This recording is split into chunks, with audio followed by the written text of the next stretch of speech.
I remember the morning I first stumbled across that cave like it was etched into my memory with a dull, lingering ache.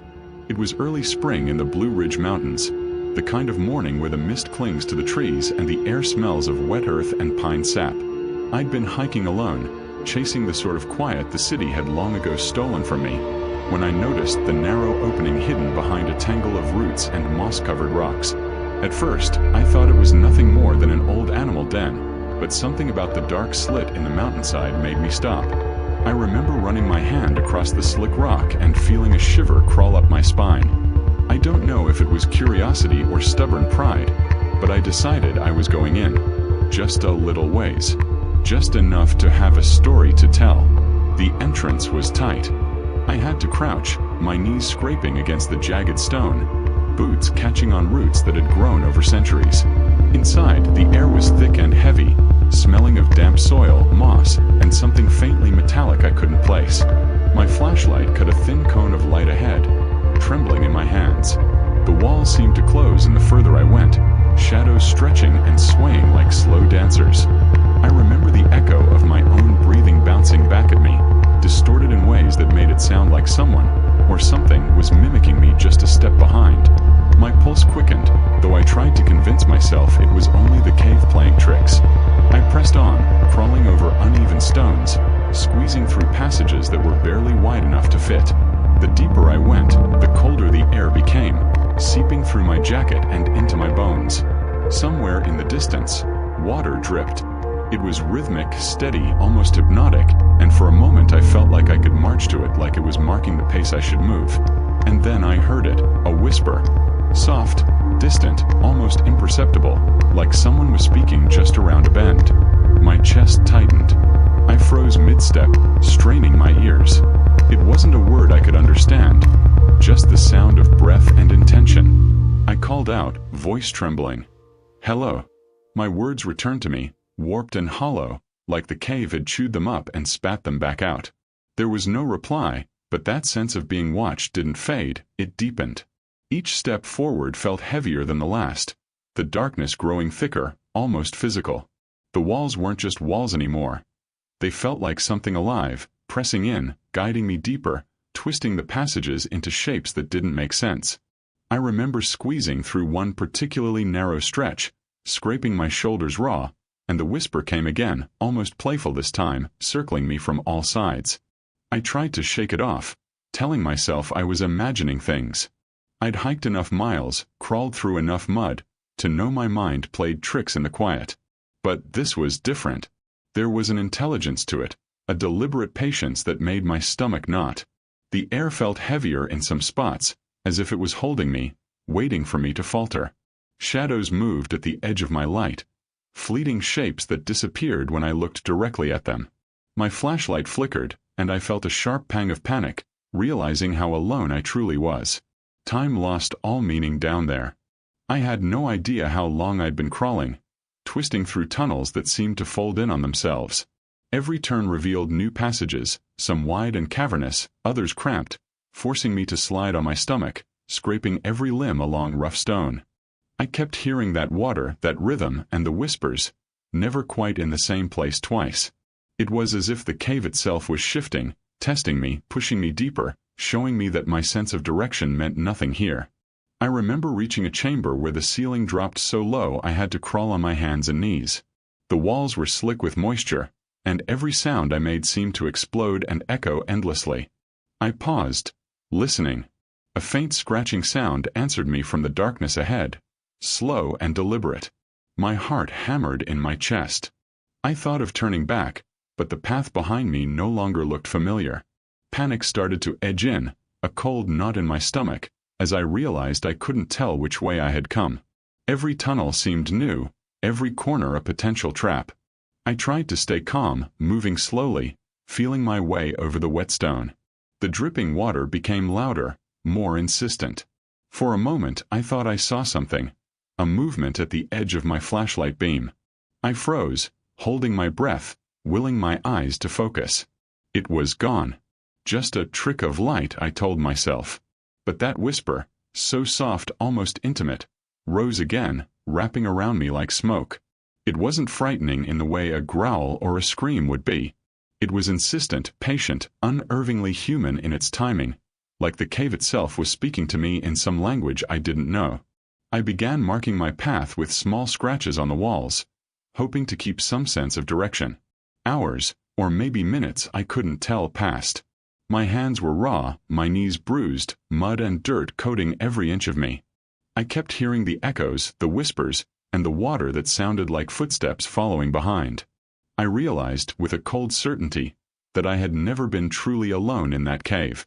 Something unseen had watched me from the start, tracking my progress, waiting for a mistake. Eventually, I found a wider passage, one that felt like a corridor leading upward. Relief surged through me, though it was mingled with dread. I crawled, slipped, and climbed over rocks that had no right to be balanced so precariously. The whispering seemed to retreat, though the sense of being observed never did. My hands found the mouth of the cave, and I pulled myself out into the daylight. The sun felt unreal, almost harsh after the dim, oppressive gloom. My knees buckled, and I fell forward onto the mossy ground, shivering violently. I sat there for a long while, trying to catch my breath, trying to convince myself I had imagined it all. But the dirt under my nails, the scratches on my arms, and the memory of those whispers told a different story. I could still hear them in my head, soft, deliberate, as if the cave had followed me beyond its walls. I kept looking back, half expecting to see shadows moving, to hear that patient rhythm of water and whispered words, but there was nothing. Only the forest, still and quiet, as if nothing had happened at all. Even now, months later, I can't stop thinking about it. I dream of tight tunnels and dripping water, of whispers curling around me like smoke. Sometimes, I swear I hear it when I'm alone at night, faint and distant, calling my name in a language I almost understand. The cave left a mark, not on my body, but on something deeper, a part of me that remembers fear in ways I hadn't known before. I don't know if I'll ever go back, but a part of me wants to. Not to explore, but to understand, to see what it saw in me, and why it let me leave. I don't tell this story often. Most people wouldn't believe it. They'd call it imagination, exaggeration, the sort of thing hikers tell to sound brave. But I know what I experienced was real. I know the way the shadows moved, the rhythm of the water, the whispers that seemed to follow every step. And I know, deep down, that somewhere in the Blue Ridge Mountains, that cave still waits, patient, deliberate, and unendingly aware. I never felt more alone in my life, and yet I have never felt more watched. We'd been planning that weekend for months, a small group of friends eager to explore the lesser-known caves tucked into the Blue Ridge Mountains. There was always a thrill in venturing into those hidden places, away from trails, away from the world. One cave in particular had caught our attention, not because of size or beauty, but because of the stories. Locals whispered about it, about the people who went inside and came back, changed, pale, hollow-eyed, uneasy in ways they couldn't explain. Most dismissed it as legend, but something about it called to us, a mixture of curiosity and that foolish bravado we all carried in our 20s. We arrived at the entrance late in the afternoon. Sunlight dappled through the trees, painting the forest floor in shifting patterns of light and shadow. The opening was partially hidden by a curtain of ivy and moss, the limestone slick from spring rains. As soon as we stepped inside, the air changed. It grew cooler almost immediately, heavy and damp, clinging to our jackets and hair. There was a smell, something earthy but bitter, almost like wet clay mixed with iron. I remember taking a deep breath, and it made my chest feel tight, as though the air itself was thicker here, resistant, warning us to turn back. But, of course, we pressed on. The flashlight beams bounced off the limestone walls, stretching our shadows into grotesque shapes. I kept thinking I saw movement just at the edge of my vision, shapes that were never there when I looked directly. At first, I laughed quietly, muttering about my imagination, and the others did too. But the deeper we went, the tighter the passages became, and the longer I stared into the darkness, the more my laughter faded. The walls themselves seemed to lean inward, narrowing around us like a slowly closing trap. I began to notice patterns in the shadows, something fleeting, a flicker here, a subtle shift there, just enough to make the mind insist there was someone else with us. Then came the scrape. It was soft, deliberate, echoing faintly against the limestone. I spun around. Nothing. Just the same walls, cold and silent. My friends froze too, their faces pale, eyes wide. We tried to laugh it off, brushing it off as rock settling or water dripping, but the unease clung to our chests like a stone. Each step forward became heavier, and I couldn't shake the feeling that someone, or something, was moving just out of sight, keeping pace with us, watching, waiting. I remember trying to focus on the practical, marking the path with small scratches, listening for echoes of our own voices to gauge distance. But the cave refused to play fair. The deeper we descended, the more disorienting it became. Tunnels twisted and folded, leaving no clear sense of direction. Shadows shifted unnaturally, as if they were alive, slithering along the limestone in ways that made my skin crawl. Every time one of us turned a corner, the beam of light would catch something fleeting, something that vanished before it could be named. My hands shook. My chest felt tight. I could feel the other's tension like a physical weight pressing against mine. There was a part of me that wanted to run, to turn and never look back. But the same curiosity that had driven us here kept me moving. It was as if the cave itself demanded attention, pulling us further, showing us glimpses of shapes and sounds that we weren't meant to understand. The scrape came again, closer this time, but still no form appeared. The others whispered to each other, questions and nervous jokes that sounded hollow in the thick, unyielding darkness. Every sound echoed unnaturally, bouncing and warping until I could no longer tell which way it originated. We found ourselves in a larger chamber, the ceiling rising above us, shadows pooling into corners where light refused to go. I stopped, heart hammering, and listened.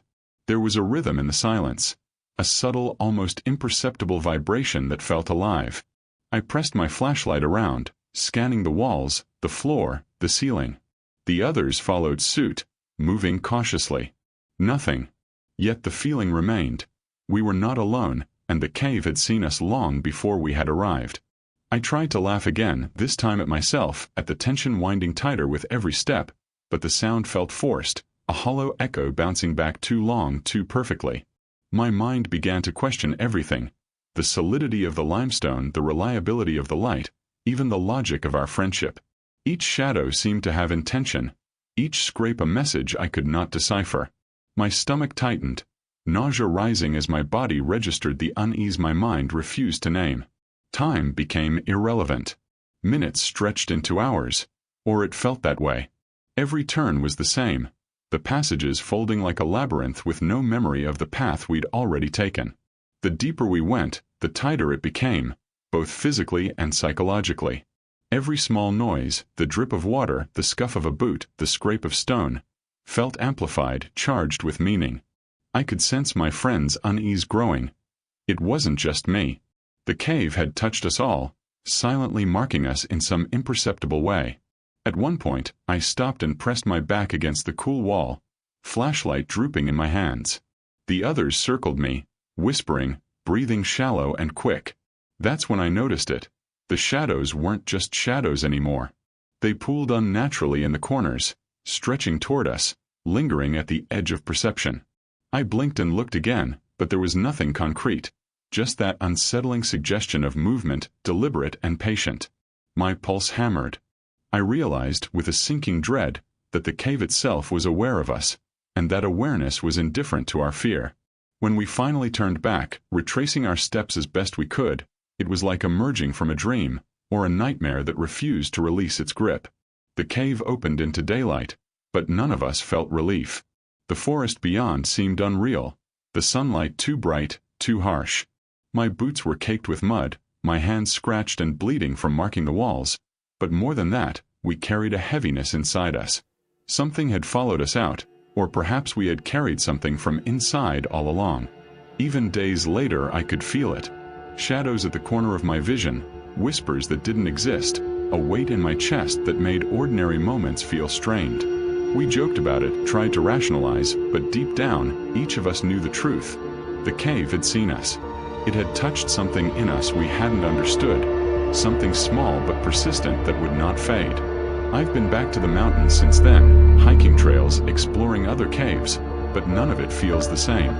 That one, the limestone cave with the whispers and the shifting shadows, lingers in my memory like a scar I cannot touch but cannot ignore. I sometimes wonder what would have happened if we had gone further, deeper still. And sometimes, in quiet moments, I hear that soft scrape again, echoing faintly in my mind, reminding me that some places are not meant to be fully understood, only survived. We all left that cave feeling hollowed, subtly altered in ways we couldn't explain. I remember the way my friends avoided certain conversations, the way we all hesitated at the thought of going back. I can't say if it was fear, or if the cave had indeed reached inside us, leaving marks invisible to the eye but indelible to the mind. I sometimes replay the echoes of that day, the tight corridors, the scraping, the shadows along the walls, and I shiver, because I know that place is still there, patient, deliberate, and waiting, and a part of me will always hear the limestone whispering just beyond the edge of sight. I first spotted the cave almost by accident, a thin, dark slit in the side of the ridge, barely noticeable through the tangle of roots and fallen branches. I had been hiking the Blue Ridge trails for years, chasing quiet and old forests, and yet somehow this place had escaped my notice. The locals spoke of it in passing, a name muttered over coffee at the general store, a warning half forgotten, explored long ago, maps incomplete, and best left alone.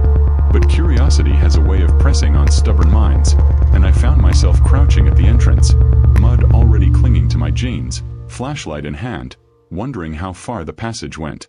The opening was narrow, forcing me to squeeze, twisting my shoulders and scraping the backs of my legs against the slick stone. The air inside was immediately cooler, damp and heavy, carrying a smell I couldn't name, something earthy with a faint metallic bite that made my stomach tighten. At first, there was nothing. Darkness stretching in front of me, silence, the occasional drip of water from somewhere high above. The light from my flashlight barely reached the walls before it was swallowed by shadows, and I found myself squinting, half expecting the darkness to have substance to push back. Then came the sound. A faint scuff, almost like shoes on stone, and I froze mid-step. My breath caught. I was alone, or so I told myself, but that noise had a rhythm, a weight, a presence. My heart thudded painfully as I called out, my voice breaking and too loud in the echoing space. Nothing answered, only the hollow mockery of my own words. I pressed onward, nerves taut, the beam of my flashlight trembling across walls that seemed to bend in impossible ways. Every turn, every corner folded the passage in on itself. I could swear I'd passed the same stretch of rock twice, though I couldn't be sure. The deeper I went, the tighter the passage became. The limestone walls were slick with moisture, and mud collected in my boots. My hands slid over stone that felt unervingly smooth in places, and rough and jagged in others, as though the cave itself was shaped by deliberate intent. The air grew heavier, pressing on my chest, weighing down each inhale. Shadows pooled in corners, unnatural in the way they clung, stretching and retreating just beyond the flashlight's reach. I began to feel a presence, something unseen, patient, moving alongside me. My mind tried to rationalize. Drafts, echoes, my imagination. But deep down, I knew this was not imagination. Hours, or maybe minutes, passed. Time lost meaning in the labyrinthine tunnels. The sound of dripping water became hypnotic, a slow, unsteady beat that mirrored my heartbeat. Sometimes the scuff of steps returned, faint, distant, then closer, always behind me, always vanishing when I tried to locate it. I stopped several times, listening, holding my breath, waiting for the echo to reveal itself. There was nothing I could see, but the sensation of being watched never waned. It settled over me, thick and suffocating, like the cave had breathed itself into my lungs. I tried to mark my path, scratching lines into stone with my nails, scraping mud off my boots to leave a trail. But every corner twisted unpredictably, every tunnel folded like some cruel trick of the earth. The walls seemed to close in on me, narrowing so that I had to crawl on my stomach in some stretches, sliding over stones so slick I nearly lost my grip more than once. My flashlight flickered, and panic rose in my chest. What if I couldn't find my way out? What if I became just another whisper in the cave's memory? Another soul the locals would speak of in hushed tones decades later. Somewhere in the oppressive darkness, I felt it again. That presence. Not human, not animal, but patient, deliberate, almost intelligent. It didn't approach, didn't reveal itself, but I could feel it, a pressure at the edge of perception, a weight on the hair of my arms, like breath on my neck without a body. Every instinct screamed at me to leave, to crawl backward, but the path I had taken was already swallowed by shadows that seemed to move when I wasn't looking. I realized then that the cave didn't want to be mapped or understood. It wanted to exist, to contain, to pull you into its folds and fold you again. By the time I stumbled into a larger chamber, I was shaking.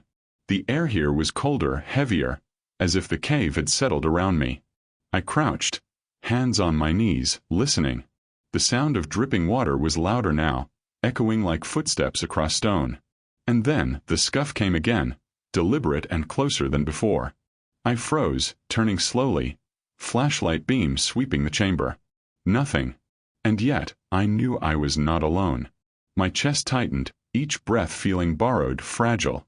I tried to move forward, but the walls seemed to bend, the passages stretching and folding, as though I had been walking in circles all along. Finally, I spotted what I hoped was an exit, a faint hint of daylight, pale and distant, spilling through a narrow opening. Relief surged through me, followed quickly by a wave of exhaustion. My legs ached, my hands were raw from gripping stone, my clothes caked in mud. I crawled forward, gripping the rocks, listening for any sound of pursuit. There was none, only the oppressive quiet and the echo of my own movements.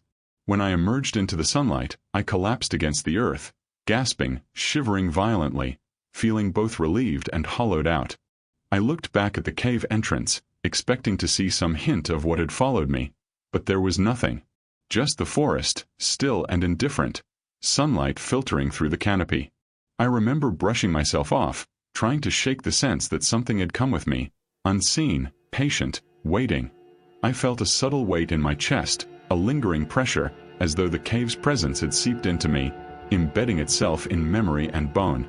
4 days afterward, I couldn't shake it. Shadows at the corners of my vision, sounds that weren't there, a feeling of being watched even in my own home. I replayed every moment, the narrow crawl, the tight passages, the scuff of footsteps that weren't mine. I tried to rationalize, to chalk it up to isolation and exhaustion, but the unease persisted. Something about that cave had reached into me, touched something I didn't know I had. I haven't returned, though I often think about it, about what lay deeper still. The maps are incomplete, the locals still worn, and the forest has reclaimed the entrance almost entirely. But the memory lingers, a quiet, unshakable presence. I sometimes wake in the night, hearing that scuff of stone, the subtle, deliberate rhythm of something moving just beyond sight, and I remember the cave, patient, unyielding, folding in on itself, and I shiver. Even now, years later, the feeling is there, a subtle reminder that some places are not meant to be mapped or understood, only survived. The forgotten passage didn't end when I emerged. It didn't release me fully. I can't explain it, and I don't know if I ever want to return. But I carry it with me, a weight in the chest, a whisper at the edge of hearing, proof that the cave has seen, and maybe still follows, in ways I cannot name. I had explored caves all over the Blue Ridge Mountains for years, following the trails less traveled, crawling through narrow passages, chasing quiet that the world above never seemed to offer. Most of the caves were just that, cold stone and echoing emptiness, the kind of places that made you appreciate the warmth of the sun when you finally emerged.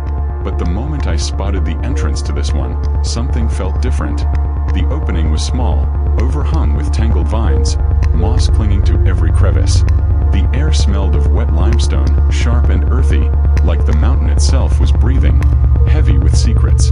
I remember pausing at the threshold, feeling the hair on my arms rise, a small, inexplicable warning.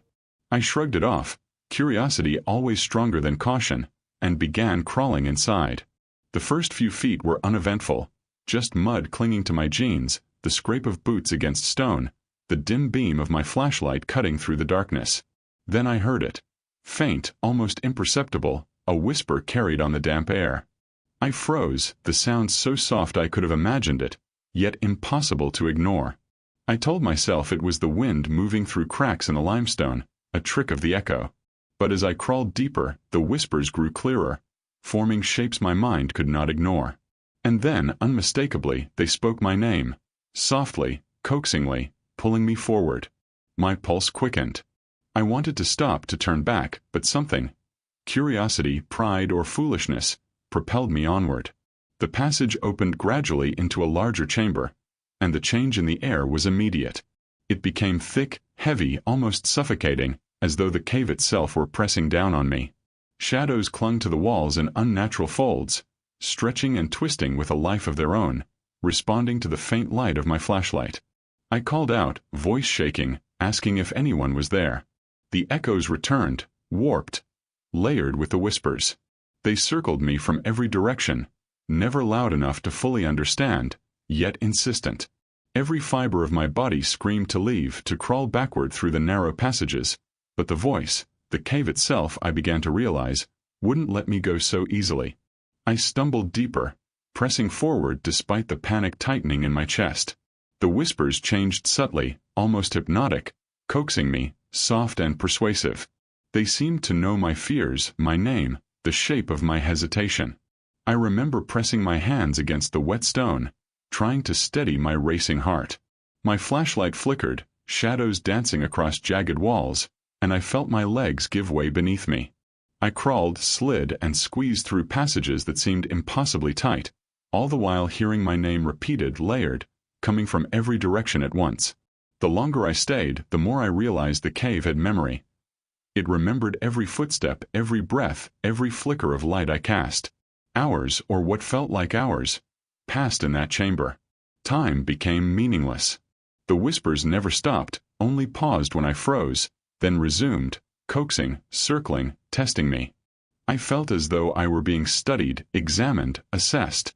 My flashlight illuminated rough walls, smooth in some places, jagged in others, but nothing concrete emerged. Yet the presence was undeniable. I was alone and yet not. Every instinct screamed danger, and every inch of me wanted to escape, but I was too mesmerized, too captivated by the persistent, intimate sound of my own name being called from the darkness. I remember reaching a narrow corridor that seemed to stretch endlessly, walls slick with moisture, my fingers pressing into every nook for support. The whispers followed, sometimes behind, sometimes beside, sometimes from above, intangible yet utterly present.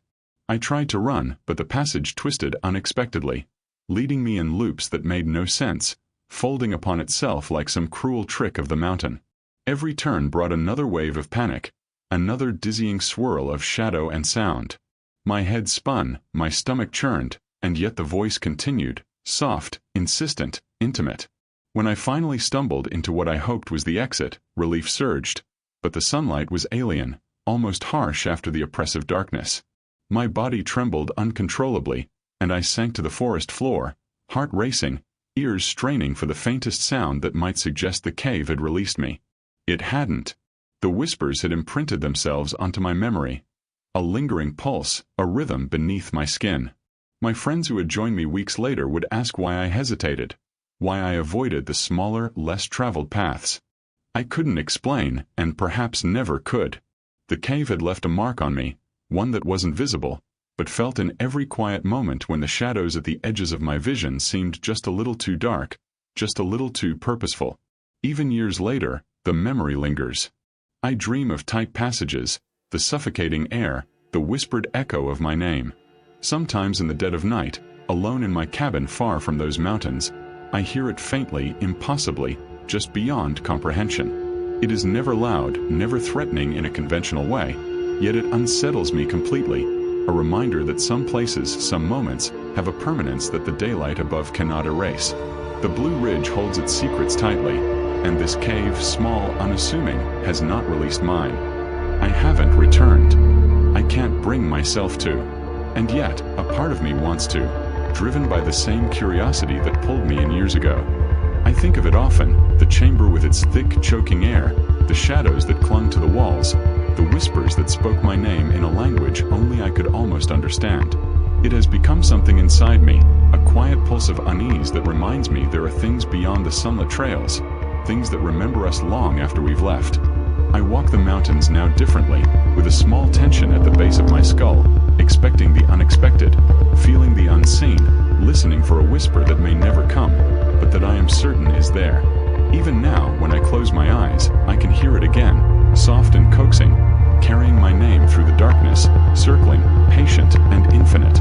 And I know, in some way I cannot explain, that the cave is still there, waiting, untouched by time, holding its memory and perhaps holding a part of me as well. I first noticed the cave on a trail I had wandered a dozen times before. A dark, narrow slit almost hidden beneath fallen leaves and moss-covered stones. It wasn't impressive, nothing like the wide entrances I'd explored elsewhere in the Blue Ridge Mountains. But something about it caught my attention, a quiet suggestion that it had been overlooked, that it held secrets the forest didn't want revealed. The entrance was low, forcing me to crouch, roots snagging my jacket as I pushed through. Immediately, the air inside was cool and damp, carrying the sharp mineral scent of wet limestone and earth. The faint smell of decay lingered too, subtle, almost imperceptible, but it set my nerves on edge. At first, the cave seemed harmless. The flashlight beam bobbed across rough walls and puddles of muddy water, cutting through darkness that seemed eager to swallow it whole. The ceiling was low, forcing me to duck in places, my boots scuffing against stones slick with moisture. I remember the first subtle groan, the high, thin sound of rock straining above me. At the time, I didn't think much of it, assuming it was just the weight of the mountain settling, echoing unnaturally in the tight space. But the sound returned, louder now, punctuated by small clouds of dust falling like pale snow around me. My pulse quickened. I realized this wasn't just an old, harmless cave. Every step I took sounded too loud, reverberating off the walls, bouncing in ways that made it difficult to judge distance or depth. I pressed on, flashlight trembling in my hand, heart hammering against my ribs. Every inch of the cave felt alive, attentive, as if the stone itself were aware of my presence. And then it happened, a sharp snap like the crack of a whip. I froze in place, barely daring to breathe.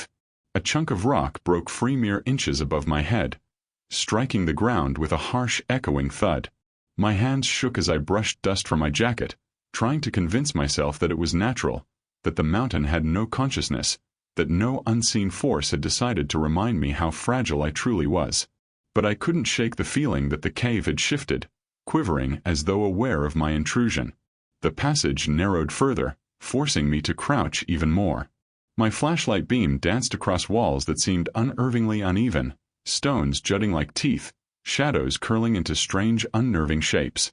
Every step was deliberate, calculated, but even then, the sound of my boots hitting the rock seemed amplified, bouncing back to me in strange delays.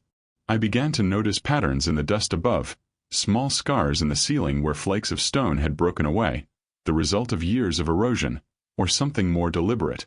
My instincts screamed to leave, to crawl backward, but I was already too far in, committed to exploring a place that had not welcomed me.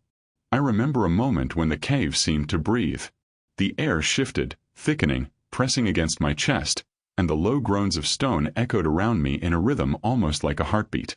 My hands pressed against the walls to steady myself, mud and grime coating my palms, and I noticed the ceiling again. Fine cracks branching like veins, tiny flakes of dust falling steadily, a soft, persistent reminder that nothing here was permanent. The realization hit me in a wave of cold panic. One misstep, one misjudged movement, and I could be crushed, trapped beneath tons of indifferent rock. The cave had authority here, and I was nothing more than a trespasser. Time stretched strangely in the oppressive darkness. My flashlight flickered occasionally, sending my heart into spasms of fear, each shadow twisting unnaturally, seeming to watch me.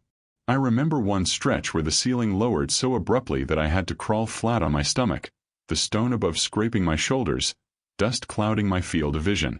Each movement was a negotiation with the earth itself. Careful, deliberate, measured. Even breathing became a conscious effort, so I didn't disturb the fragile stability around me. Every sound, the drip of water, the scuff of my boots, the occasional faint groan, seemed imbued with meaning, as though the cave communicated in subtle cues, warning or mocking me. Somewhere deeper in the passage, I reached a chamber where the ceiling rose slightly, and I allowed myself a moment to straighten. Dust fell continuously, tiny particles drifting down like snowflakes in the dim light. But I felt uneasy. The cave didn't feel empty.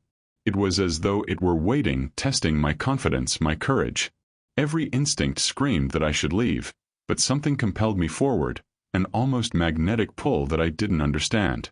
I pushed ahead, flashlight bobbing, scanning walls that were scarred and cracked, stones loose beneath my fingers, a constant reminder that the structure around me was fragile, ready to betray me with the slightest misstep.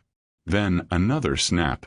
Louder this time, closer, the sound vibrating through the rock and my chest simultaneously. My heart leapt. Dust rained down in thicker clouds, stinging my eyes and nose. I froze, unsure whether to run or to wait, uncertain if the cave was collapsing naturally or deliberately. I realized I could no longer distinguish the sounds of danger from the natural voice of the mountain. Each groan, each creak, carried both possibilities, and the ambiguity made it worse. Fear and awe mingled, pressing down as heavily as the stone above. I started back toward the entrance, crawling and sliding in places, using my hands to steady against uneven walls. The passage seemed to stretch endlessly, twisting in ways I did not remember, folding back upon itself. Each sound, the scrape of a boot, the occasional falling stone, echoed endlessly. I began to imagine movements in the shadows, subtle shifts that were probably just tricks of the dim light, but my mind insisted on reading intention into them. I told myself I was being foolish, but the pit of dread in my stomach was insistent. Finally, I saw the faint hint of daylight at the entrance. Relief surged, but it was mixed with exhaustion and an unshakable unease. I crawled the last few feet, emerging into the warm air of the forest, my clothes soaked with mud and sweat, lungs burning. I looked back at the dark opening, half expecting to see something watching, some remnant of the cave's presence lingering. There was nothing, just the ordinary forest, rustling leaves, sunlight filtering through the trees. But the memory of the snapping rock, the groaning ceiling, the suffocating air followed me. Even after leaving, I could not shake the feeling that the cave had left a part of itself with me. In quiet moments, I imagined the fine cracks in the ceiling spreading, dust drifting slowly down, the fragile rock waiting for the next intruder. I have revisited other caves, explored more of the mountains, but none of them leave the same hollow feeling, the same subtle dread that lingers long after the flashlight is off. I know the crumbling ceiling is still there, patient, indifferent, yet aware, waiting for the next careless step. Sometimes, late at night, I think I can hear a faint groan, a whisper of stones settling, a reminder that the world above is fragile, but the world below, deep in the mountain, is patient and eternal. And I shiver, knowing that what I witnessed was not entirely natural, that the cave had its own rhythm, its own memory, and that I had been foolish enough to enter its fragile domain. I first noticed the cave on a quiet morning, a narrow gap tucked between two massive boulders that seemed to lean together like old friends sharing secrets. The entrance was so unassuming that I almost walked past it, brushing aside a few stray leaves and twigs before realizing there was a shadowed hollow beneath. I slipped inside, flashlight in hand, eager to map the cave, eager to claim a space that few others had likely seen. The air hit me immediately, damp, thick and unyielding, clinging to my skin like the forest itself was exhaling its secrets.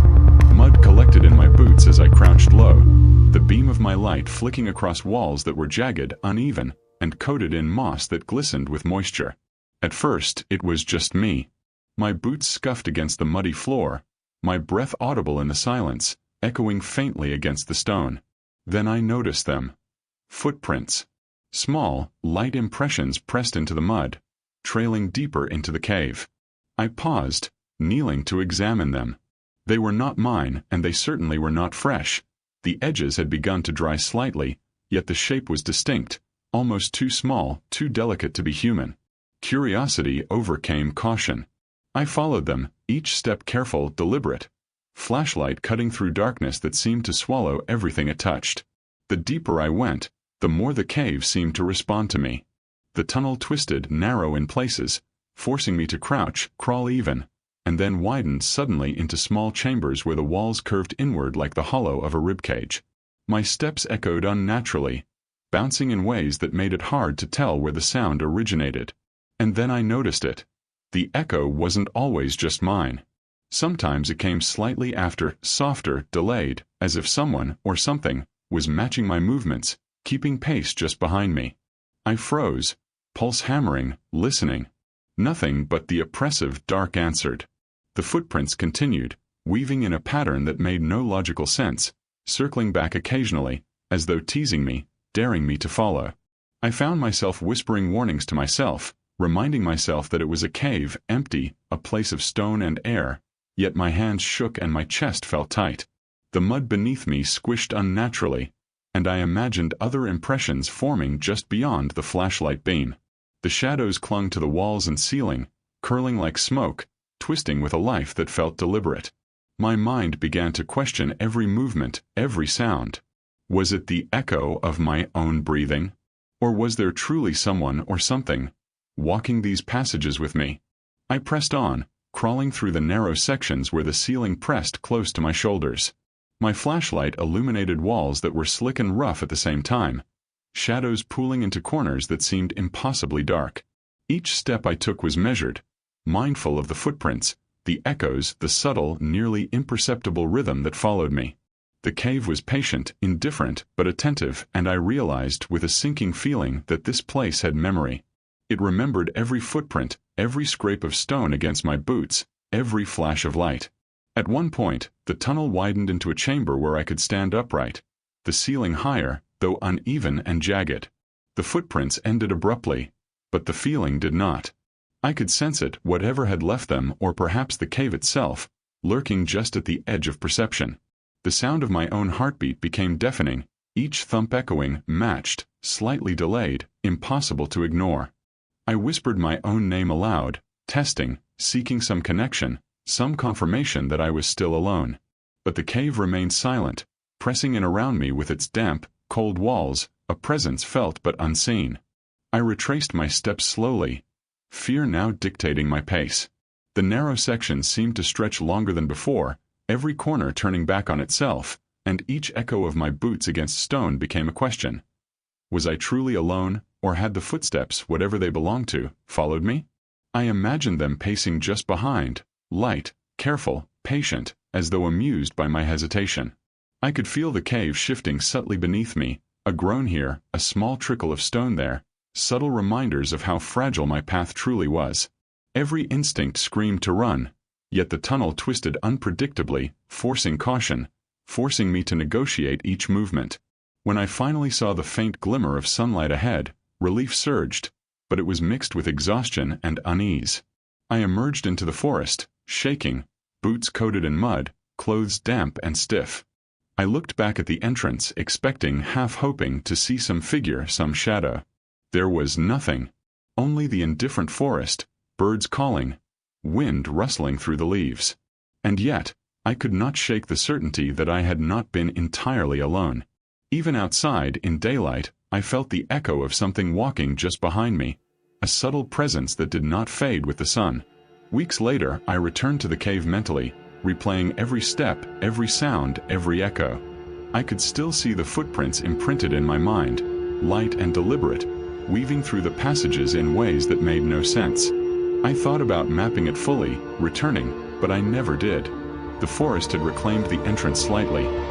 Moss grew thicker, leaves draped the slit, and yet the cave waited patiently, silently, indifferent to time. I sometimes imagine the footprints are still there, or perhaps the entity that left them. And I cannot help but feel that the cave remembers me, tracks me, keeps a quiet tally of those who enter uninvited. Even now, when I hike other trails or explore other caves, I carry a weight at the base of my skull, a faint unease that flares in quiet moments. Shadows at the edge of vision, echoes that seem delayed or mismatched, the soft, hollow feeling that I am being followed by something unseen. I cannot explain it, rationalize it, or dismiss it. The cave has left its mark. It has etched patience, observation, and presence into my memory, subtle but unshakable. The Blue Ridge Mountains hold many secrets, but this narrow tunnel, this darkened passage, remains one that will not release me fully, a silent companion whose footsteps linger even after I have returned to the sun. I first noticed the cave one gray morning, tucked into a narrow crevice in the mountainside, almost hidden beneath a tangle of roots roots and moss-covered stones.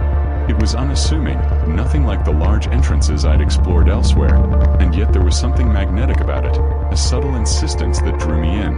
The forest around it was quiet, the usual bird calls and rustling leaves muted, as if the woods themselves were holding their breath. I knelt to brush aside the loose soil and roots, and the entrance seemed to respond, a cold draft rolling out as I slipped inside. The air was damp, heavy with the smell of wet stone and moss, clinging to my skin in a way that made my arms tingle. At first, the cave seemed ordinary, just slick walls and mud underfoot, the beam of my flashlight flicking across rough stone and shallow puddles. The walls pressed close, and I had to watch my footing carefully. The moss made each step precarious. Then I heard it, a high-pitched squeal, faint at first, almost easily dismissed as some small animal trapped within the rocks. But it wasn't animal. There was rhythm to it, a strange, deliberate cadence that seemed intelligent, almost mocking. I stopped, heart hammering, listening. The sound echoed off the stone, twisting and rebounding in ways that made it impossible to locate the source. I took another step, and it squealed again, sharper this time, responding as if it knew I had moved. I pressed on, flashlight shaking in my grip, every movement cautious. The sound grew louder, more insistent, following me in a pattern that suggested awareness. My pulse raced as I realized that each squeal was deliberately timed with my steps, rising in pitch and intensity the more I tried to ignore it. The shadows along the walls seemed to move with it, twisting and curling like dancers with too long limbs, reflections of something unseen, taunting, patient. I tried calling out, laughing nervously, attempting to dispel the tension, but the echoes returned only the squeals, repeating, layering, almost conversational in their persistence. The passage twisted unexpectedly, narrowing and then widening into small chambers that felt impossibly close and suffocating. I had to crawl through some stretches, sliding on slick moss and damp mud, my hands gripping stone for balance. Each time I straightened, the squealing would react, softer now, deliberate again, like it was studying me, teasing me for daring to move freely. I remember pressing my ear to the wall at one point, hoping to locate the source, but there was nothing. Just the stone, cold and immovable, yet somehow alive with sound. My mind strained to rationalize, telling myself it was natural acoustics, perhaps a trap rodent or wind through cracks. But my gut, every instinct in my body knew this was something different. Something patient. Something that had been waiting for me. I moved deeper, fatigue creeping in, yet curiosity urged me forward.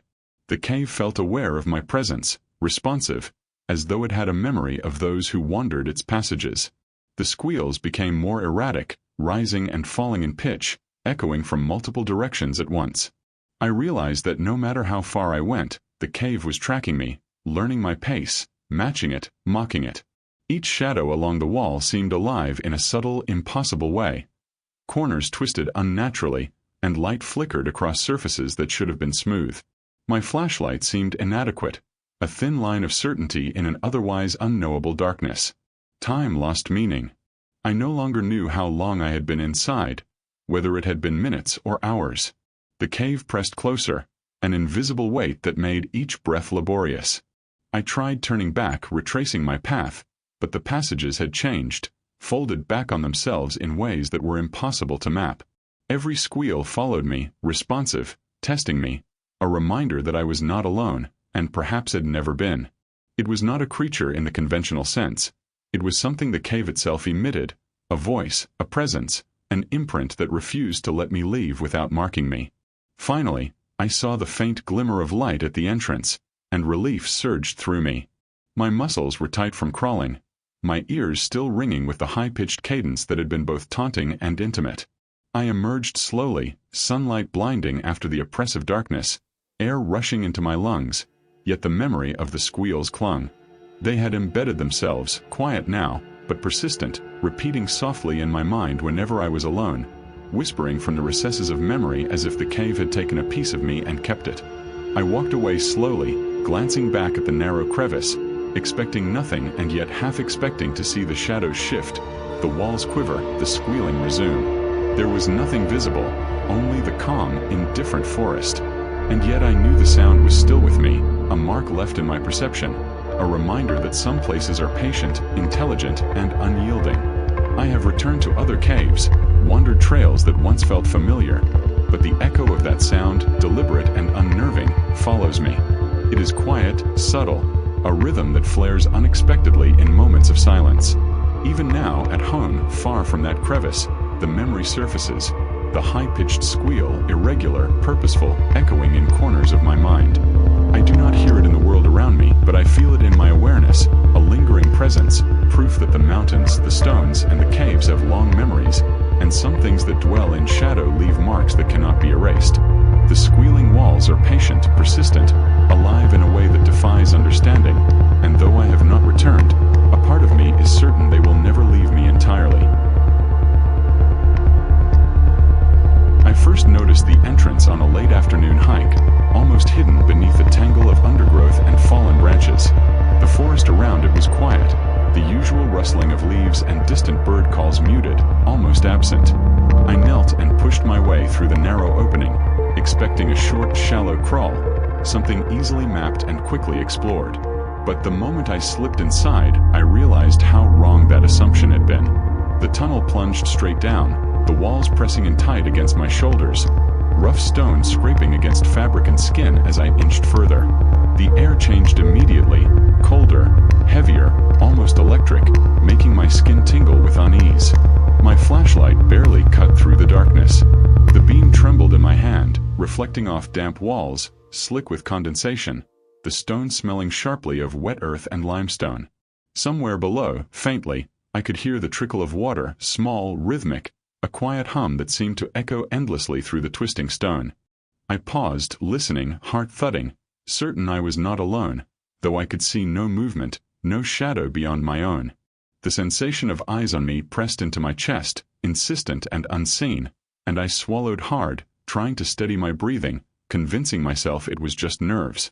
The descent grew steeper and narrower, forcing me onto hands and knees. The walls scraped and scratched with every movement, and the floor beneath was uneven, slick with mud in some places, rough stone in others. Each step echoed unnaturally, the sound returning to me in strange delays, sometimes ahead, sometimes behind, disorienting me entirely. I noticed strange patterns in the stone, jagged edges that seemed almost deliberate, like someone, or something, had shaped the passage over time, twisting it into configurations that made sense only to the mountain itself. Every corner seemed darker than the last. Shadows pooled in folds of the walls, stretching unnaturally, clinging like living things to the edges of my vision. The further I went, the more the tunnel seemed to twist, folding back on itself in ways that defied logic. I stumbled occasionally, catching myself on sharp stone, heart racing, feeling the weight of the mountain above pressing down, almost sentient in its indifference. The trickle of water below grew louder at times, almost like it was moving with me, matching my pace in an uncanny rhythm that made me shiver. At one point, the descent opened briefly into a small chamber. I allowed myself to straighten slightly, brushing mud from my jeans, heart hammering in my ears.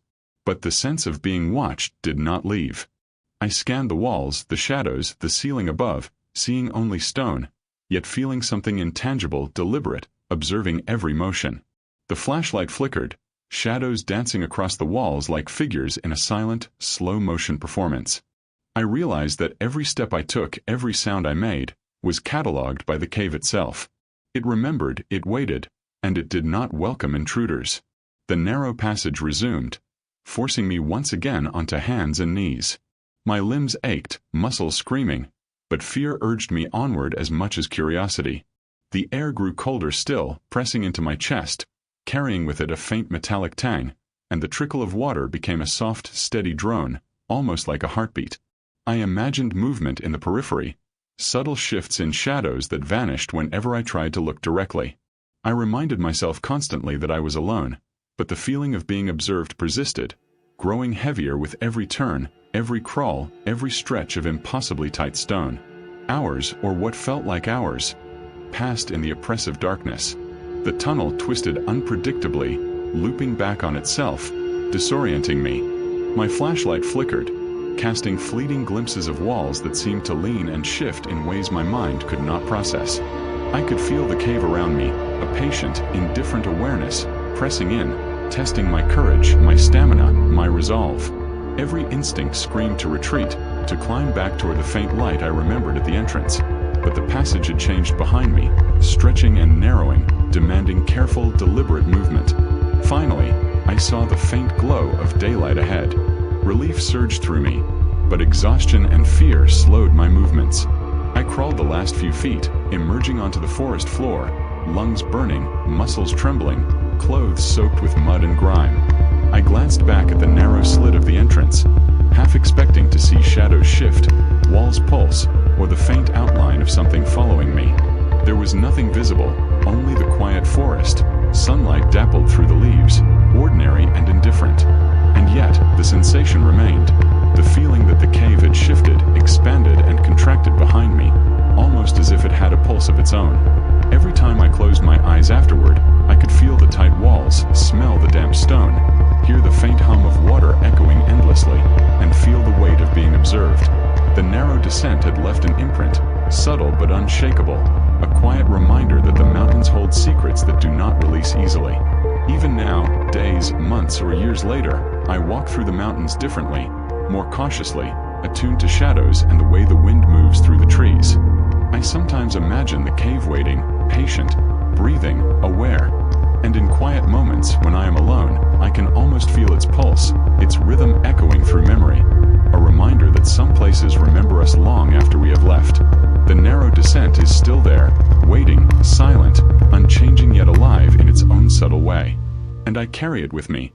A memory of stone, darkness, and the uncanny sensation that some places, some passages, do not forget, do not forgive, and do not let go. I first heard whispers about the cave months before I found it. Murmurs from locals who rarely spoke of it directly. They called it a place where explorers came back pale, shaken, as if some invisible weight had pressed into their very bones. They said the air inside was different, the walls too close, the passageways twisting in ways that disoriented the mind. I dismissed most of it at first. Old tales, exaggerated by time and superstition, but the intrigue gnawed at me. When I finally located it, wedged between moss-covered rocks and gnarled roots, the entrance was even smaller than I imagined, barely enough for a grown man to squeeze through. I knelt and slid inside, feeling the cold stone bite at my knees, and immediately the forest behind me seemed to vanish, leaving only the oppressive darkness of the tunnel. Inside, the walls closed in quickly, rough limestone scraping against my shoulders and arms. The air was thick and heavy, carrying the faint tang of iron, wet stone, and something else I could not name, a faint trace of decay that set my teeth on edge. Each step I took echoed too long, bouncing unpredictably, distorting familiar sounds into something alien and menacing. I stumbled over uneven rock, caught myself, and pressed onward, flashlight beam cutting a thin, trembling line of light into the darkness. Every corner seemed to fold the passage in on itself, narrowing, twisting, forcing me to crouch and sometimes slide on my stomach through choked spaces that felt almost impossibly tight. The deeper I went, the heavier the atmosphere became. My chest pressed inward with each breath, my lungs working harder than they should have in such a small space. Somewhere along the twisting path, I thought I felt it, a brush of something along my shoulder, light and fleeting, like a touch meant to remind me I was not alone. Panic did not rise immediately. Instead, it built slowly, insidious, pressing into my awareness like the walls themselves were closing in on me. My hands trembled as I grasped the stone for balance, the uneven surfaces slick with damp, and I imagined small shapes moving just beyond the beam of my flashlight, flickers of shadow that disappeared when I turned my head. Time became meaningless. The tunnel stretched on, folding back in ways that defied comprehension. Every bend seemed tighter than the last, every crawl more exhausting than before. I whispered to myself, trying to keep calm, trying to convince my own mind that it was only nerves, that the cave was merely old stone, indifferent but not malicious. But the sound of my own boots, the scraping of stone under hands, the faint, eerie echoing, none of it felt natural. It felt studied, observed, as if the cave remembered each movement, cataloging every slip and pause. At one point, I paused in a small widening, chest heaving, flashlight shaking in my grip. Dust and fine debris fell from the ceiling in soft showers, and the air seemed to press against me, heavy and unyielding. I could hear faint trickles of water somewhere deeper, almost musical in their rhythm, yet somehow wrong, as if the cave were imitating life to mock me. The shadows on the walls seemed to stretch unnaturally, curling into shapes that my rational mind refused to name. I realized, with a creeping dread, that the cave was not merely stone. It had a presence, patient and silent, indifferent yet attentive, watching and remembering. Crawling again, I squeezed through tighter passages, each movement deliberate, calculated. The wall seemed to shift subtly, narrowing just enough to force my attention, my focus, my unease. My flashlight flickered, and for a moment, I imagined the darkness had gained substance, closing in like a living thing, pressing against the light in my hand. I thought of turning back, of retreating, but the path behind me had become a labyrinth, confusing and endless, as though the cave itself resisted my exit. The brush against my shoulder returned, lighter this time, almost teasing, and my pulse leapt, a sudden shock cutting through the exhaustion. I whispered reassurances to myself, rational explanations, but none stuck. The cave had insinuated itself into my perception, twisting my senses in ways I could not undo. Hours, or what felt like hours, passed in the stifling darkness. The walls closed in and expanded unpredictably, the floor sloping in subtle, disorienting angles. I felt every scrape, every touch of stone against my palms and knees, magnified by the echoing chamber around me. My muscles ached, every joint and tendon protesting the unnatural positions I had to maintain to move forward. And yet, I could not stop, could not abandon the urge to see the cave fully, to trace the path others had avoided for so long. Eventually, I glimpsed the faintest hint of light at the entrance, distant and fragile. Relief surged, tempered by exhaustion and the lingering weight of unease. Crawling the last few feet, I emerged into the pale afternoon sun, lungs burning, muscles trembling, clothes damp and caked with mud. The forest around me felt alien, unreal, as if I had left one world only to step into another equally strange. I glanced back at the narrow slit of the entrance, half expecting shadows to move, walls to pulse, or some presence to follow me. But there was only the quiet, indifferent forest, ordinary and still. And yet the feeling persisted, the sensation that the cave had shifted, expanded and contracted behind me, breathing, alive in a subtle, patient way. Even after returning home, I could recall the scraping walls, the air thick with iron, the faint touch against my shoulder, the distorted echoes of my own movements. The choked passage had left its mark, a quiet imprint in memory that resurfaced in moments of silence, reminding me that some places are patient, aware, and unwilling to release those who enter. To this day, when I hike or explore other parts of the mountains, I carry with me a heightened awareness, a cautious respect for spaces that seem ordinary but conceal hidden truths. I sometimes imagine the cave waiting, unchanged and eternal, recording every step, every sound, every intrusion, and I cannot shake the certainty that it remembers me still. The memory of its oppressive darkness, its narrow passages, and the subtle presence I could never see lingers, a quiet horror that flares unexpectedly, reminding me that some spaces are patient, alive in ways that cannot be explained, and some echoes never fade. I found the entrance by accident, almost as if the forest itself had led me there. It was tucked behind a tangle of roots and brambles, barely visible against the moss-covered rock of the mountainside. The air around it was thick and still, heavy with the smell of damp earth and fallen leaves. I knelt and pushed past the roots, feeling the sharp tug of branches on my jacket, and slid into the narrow opening. Instantly, the world of sunlight and forest noise disappeared. The air inside was cool, damp, and carried the unmistakable scent of wet stone and mildew, clinging to my skin and filling my lungs with every cautious breath. The tunnel stretched deeper than I had anticipated, descending gradually and twisting unpredictably. My flashlight beam trembled in my hand as it cut through the darkness, illuminating walls slick with moisture, streaked with a faint shimmer of condensation. The floor was uneven and slick with mud, forcing me to watch every careful step, my boots slipping more than once. The further I went, the heavier the air felt, pressing against my chest, and the shadows seemed to pool in unnatural ways, curling around corners and into the recesses of the stone like they had their own awareness. I told myself it was only nerves, that caves often had strange acoustics and damp air, but something in the stillness of the passage whispered otherwise. I followed a faint draft that seemed to pull me forward, guiding me deeper into the unknown. That's when I heard it, a murmur. Soft at first, so quiet I thought I might have imagined it. My heart skipped a beat. The sound came again, faint and hollow, echoing off the walls in a way that made it difficult to locate. It wasn't wind. It wasn't water dripping. It was deliberate, rhythmic, forming words I couldn't understand, syllables that felt almost human yet entirely alien. I froze, breath catching in my throat. My instincts screamed to leave, to scramble back the way I came, but a morbid curiosity rooted me to the spot, urging me forward even as panic settled like a stone in my chest. Each step deeper made the murmur grow more distinct, echoing from different angles, sometimes seeming just out of reach. The walls of the tunnel narrowed, forcing me to crouch, then crawl in some places, mud coating my hands and knees. Shadows danced just beyond the edge of the flashlight beam, flickering like restless spirits. I tried calling out, voice low, hoping for an answer or confirmation that I wasn't imagining it, but only my own echo returned, layered strangely over the murmur, as though the cave were playing with me, answering in half-truths. Finally, after what felt like an eternity, I came upon a small chamber. It was bare, the walls damp and cold, the ceiling low enough to force me to stoop. I shone my flashlight over every surface, expecting something, someone, but found nothing. The murmur ceased abruptly, leaving a weighty silence that pressed in around me.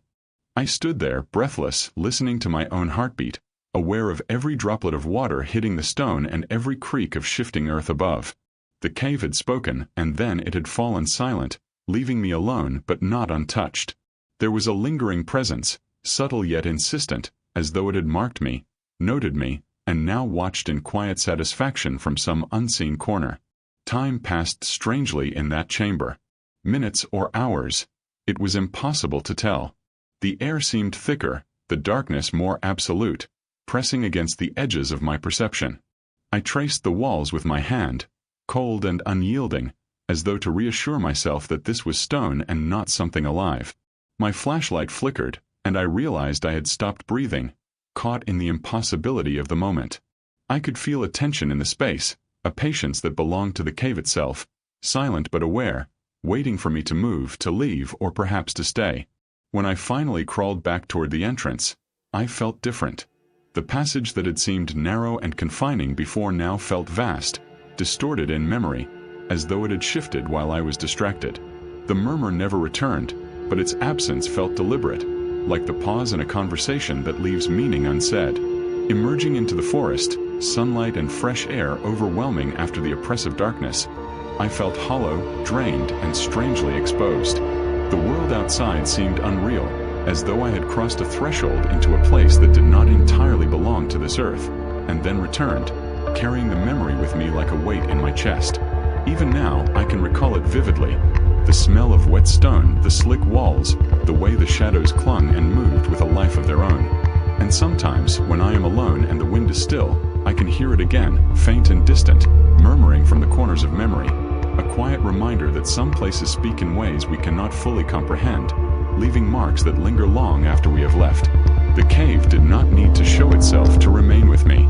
It had spoken and chosen silence, embedding itself in my thoughts, a quiet horror I carry everywhere I go. I first heard whispers about the cave months before I ever found it. The locals avoided speaking of it directly, only murmuring about a place where explorers went and returned pale, drained, as if they had been touched by something older than the mountains themselves. They said there was a hidden underground pool inside, a black mirror that reflected more than the surface. Nobody explained why it was cursed, only that it carried a presence, patient and watchful, that left its mark long after one had emerged. I was drawn to it anyway, the curiosity overpowering any sense of caution. When I finally located the entrance, it was nearly invisible, tucked beneath moss, roots, and fallen debris, as though the mountain itself had tried to keep it hidden. The passage inside was narrow, twisting, and unwelcoming. My flashlight barely penetrated the darkness, its beam trembling as it danced across slick stone walls and damp floor. The air was immediately colder, thick, and clinging to my skin. Every breath felt heavier, as though the cave were pressing in, studying me. I crawled carefully, boots scraping the uneven stone, hands finding grips where the walls offered none. The further I moved, the more oppressive the darkness became, until it was not just the absence of light but a weight, almost tangible, pressing at my mind and chest alike. Then the tunnel opened unexpectedly into a sudden chamber. The change was startling. The confined crawl gave way to space, yet the darkness in the chamber felt different, alive in some subtle way. There, pooled on the floor, was the hidden water the locals had whispered about. It was perfectly still, black, reflecting my flashlight beam like an infinite void. I felt a chill creep along my spine, a tension I could not explain. Every sound I made seemed swallowed instantly, the silence around me absolute and heavy. The reflection in the pool was too clear, too perfect, and yet there was something odd, something subtly wrong in the way it moved, almost anticipating me. I edged closer, curiosity mixing with fear. As my hand hovered above the water, ripples spread across its surface. Though the air was still, no breeze stirred the cave, no movement disturbed the pool. My pulse raced, every instinct screaming to step back, to leave, but fascination held me in place. The air in the chamber felt thick, as if it were breathing with me, synchronizing with my own heartbeat.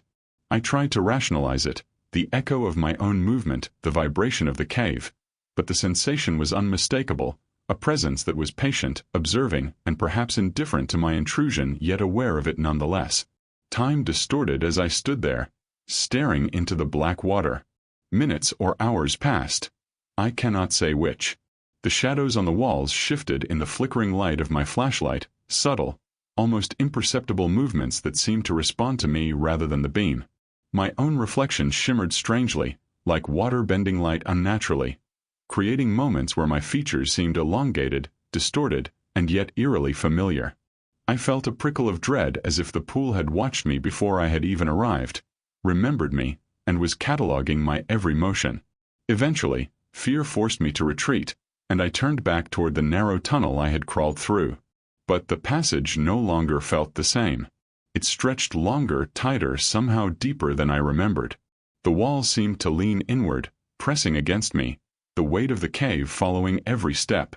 My flashlight beam bounced erratically, throwing long, trembling shadows that danced along the stone like quiet, unseen watchers. I did not dare glance behind me, though I could feel the lingering presence of the pool, of the water, of the silence that had marked me. When I finally emerged into the forest, sunlight blinding, lungs gasping for air, I was shaking and soaked with sweat despite the cool mountain air. The outside world felt unreal, too bright, too vivid, as though I had been away in some other darker dimension that still pressed against my mind. And yet, even days later, the memory of the still black water remained vivid. It was not merely a recollection but a mark, a subtle unease that flared unexpectedly in quiet moments. The pool had not moved, had not spoken, yet it had communicated something, leaving behind a quiet warning I could not shake. Even now, when I walk through the mountains, I sense spaces differently. The forests, the stone, the streams, they feel alive, patient, watchful.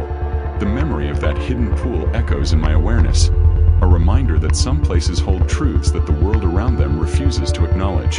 The cave is there still, patient and unyielding, its black water waiting quietly, and I carry the memory of it with me, a persistent shadow on the edges of consciousness, a quiet whisper of warning that I cannot, and perhaps should not, forget. I still remember the day I stumbled upon that last cave that summer, the one that would haunt me long after I left the mountains. The entrance was unremarkable, tucked beneath an overhang of moss and fallen trees, almost swallowed by the slope of the ridge.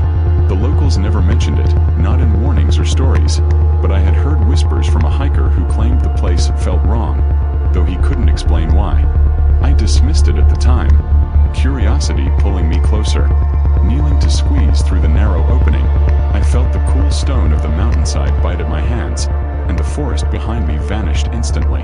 The air inside was damp, thick with the metallic scent of iron and earth, and the forest's chatter was replaced by a heavy silence that pressed against my ears.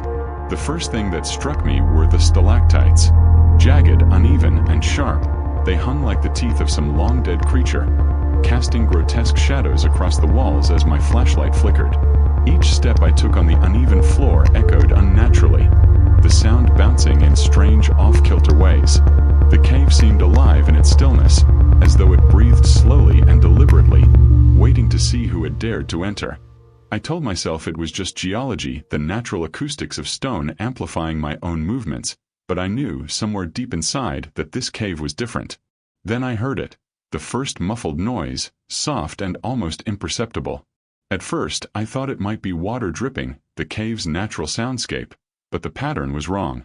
The sound was like a scream trapped in stone, compressed and distant, carrying an odd resonance that made my hair stand on end. I froze, every muscle taut, straining to listen. The moment I stopped moving, the noise ceased as well, leaving only the echo of my own breathing. I forced myself forward, each step deliberate, and as soon as I did, the muffled scream returned, rising from the walls themselves, seeming to follow me in rhythm with my movement. I tried to keep my flashlight steady, to focus on the path ahead, but the stalactites cast shadows that twisted unnaturally.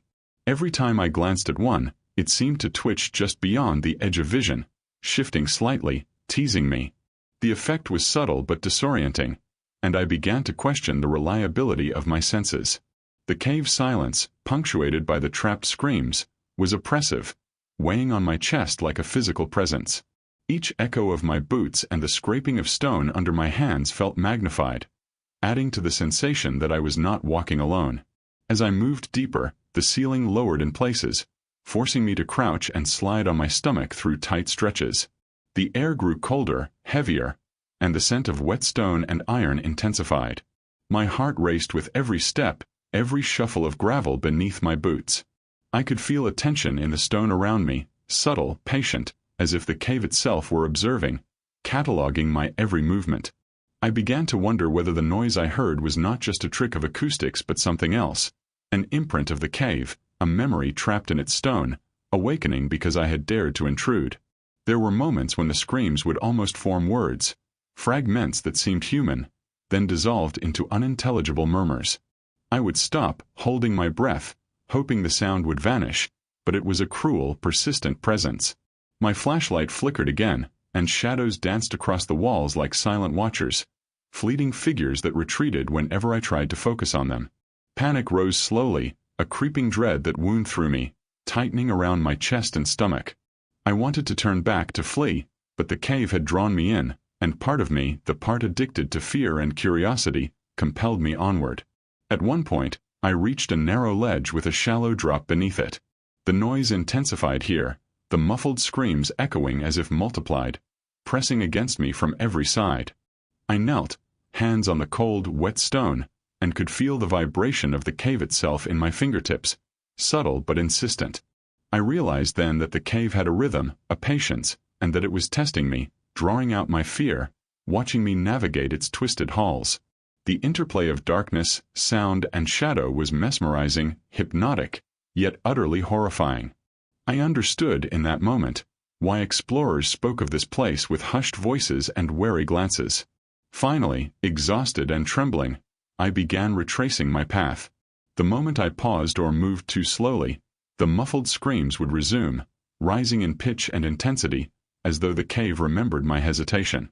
Every shadow seemed alive, every stalactite a lurking presence, and every breath I drew felt too loud. When I finally crawled out of the tightest passages into the last open chamber, I allowed myself a moment to look around, to steady my shaking hands and heart. The cave was silent now, patient once more, its secrets withheld, and I realized I was leaving behind something far heavier than mud and sweat. Emerging into daylight, I felt my body weighted, as though the cave had left a part of itself with me. The sun was bright, the forest alive with sound, yet I could not shake the oppressive memory of stone and shadow, of the trapped, silent screams that seemed to cling to me like smoke. Even days later, when I was home and far from the mountains, I would hear them again, faint, distant, carried in the edges of memory, and feel a tightness in my chest, a subtle reminder that the cave had marked me. Some memories fade with time, some scars heal, but the presence of that cave, its silent, oppressive vigilance, lingers. I cannot explain it, and I do not try to.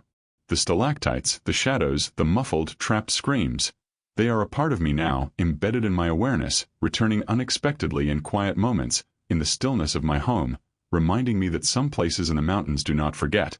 They watch, they wait, and they leave traces that cannot be washed away or ignored. The cave is still there, patient and eternal, and I am left carrying its weight, a constant whisper in my mind, a memory of terror etched in stone and shadow.